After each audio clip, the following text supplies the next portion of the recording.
Hello BookTube, I'm Peg and welcome to my channel. Well, last night was an exciting night for the book award world, where the first main prize in the mystery department, or the nomination for the prize were put out by the Mystery Writers Association, Mystery Writers of America, I believe it's called, and they're located in New York.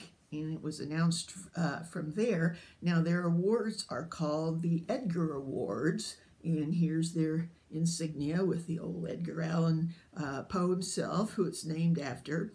And this organization has been going for like 72 years, I believe. Their first meeting was in 1945 when 12 members got together there in New York and decided to form a mystery writers group.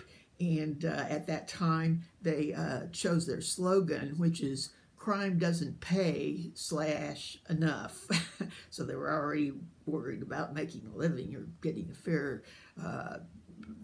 fairly paid. And also at that meeting, they decided to raise the price of mysteries from $2 to $2.50.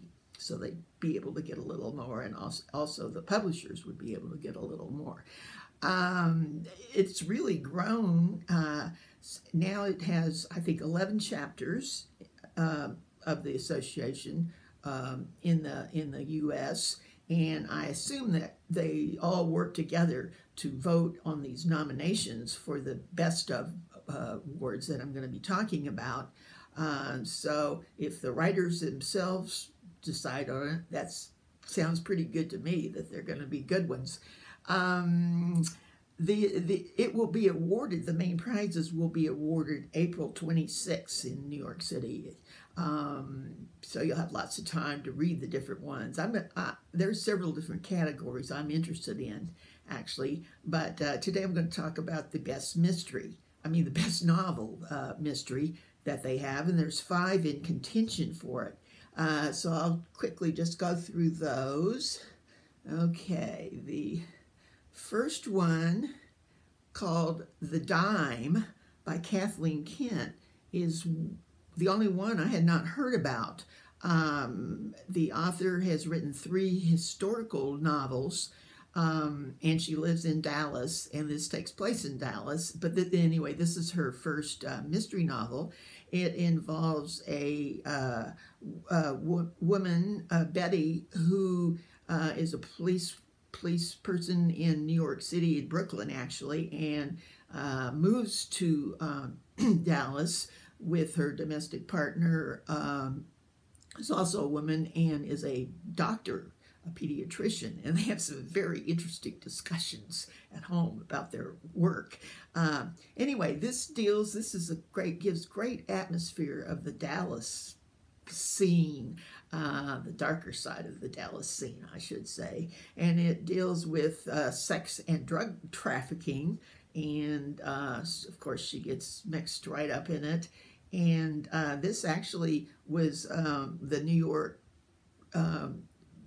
Book Review called it one of the best new series of the year, and it is going to be a series. So this looks really interesting. Also, it's only $2.99 right now on Kindle, so I went ahead and downloaded it and read some, started reading it, and it has a great action scene at the very first of it. And that's one thing I really like, especially in mysteries, is when they show good action scenes that make you feel like you're part of it, and you can really tell what's going on. So that, and then the atmosphere, is also what I look for in mystery novels. Okay, the next one up for this award is called Prussian Blue by Philip Kerr. This is the latest in a long series by Kerr about Bernie Gunther, who's a German, and he worked for it takes place, or started out before World War II when he was in Germany, and he ended up working as an SS officer in the other ones, and tried to do the right thing as a German, which is became very hard and complicated at times. I've read most of them, so I like to talk about the old ones a little bit. Okay, anyway, but this one is after the war, mostly. It starts out in 1956 on the French Riviera, where Bernie has gotten to. He's kind of an odd job guy there. He's not really living the high life on the Riviera, but he runs into an old enemy, you might say, and which starts out a story that took place before. Then it goes also into 1939. It's a double track story, and where in Bavaria on a hilltop where Hitler had his rest and relaxation camp, I guess you would say. And this was an actual place. I was able to look it up, and some of the top Nazis lived around there, had houses and mansions around there. So that part of it was very interesting and quite historical. This is a huge book. I had to take it back to the library before I finished, so I need to check it out again because it was really good. Okay, next we have Bluebird. Bluebird by Attica Locke. She has written several very well-received sort of legal thrillers, I guess you would say. One of hers was called Pleasantville, and it was actually on the long list for the Bailey's Prize, which is now going to be called just the Women's Prize, which is, you know, pretty good for a mystery type thing to be on that list. This also takes place in Texas. This is actually in East Texas and deals with a black Texas Ranger, a man who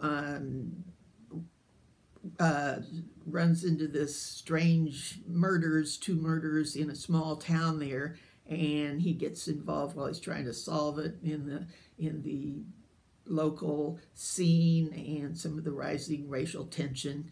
And again, this is very atmospheric. You could just feel the steaminess and the feel of what Texas is like these days. That's two of them about Texas on here. Okay, next we have A Rising Man by an Indian author. This came out in 2016 in England, and it is not really out here. You can get an international edition, but you can get the Kindle version. And this takes place in India in the early 1900s during days of the Raj, which I love to read about things like from that period in India.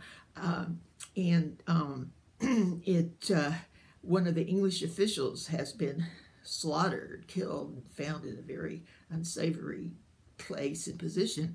And a man from Scotland Yard in England is sent to work on the solving of the problem. And so it gets into a lot of the atmosphere of the India of those times. And actually, this is also going to be the first in the series. And the next one, which is called Necessary Evil, is actually already out too. Okay, and last we get to The 12 Lives of Samuel Hawley. This is, I've seen this on some other lists, not just mystery lists, as one of the best of the year at the end of 2017. But anyway, it deals with the eponymous character, Samuel Hawley, who leads a life of wandering.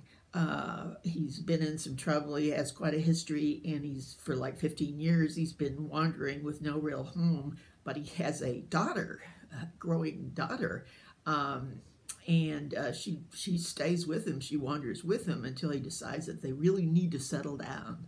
So they find a place and they live, and it's actually, the story goes back. He has the 12 lives refers to 12 bullet holes that he has in his body that he's gotten throughout the years, and he goes through the stories of his past where he got those.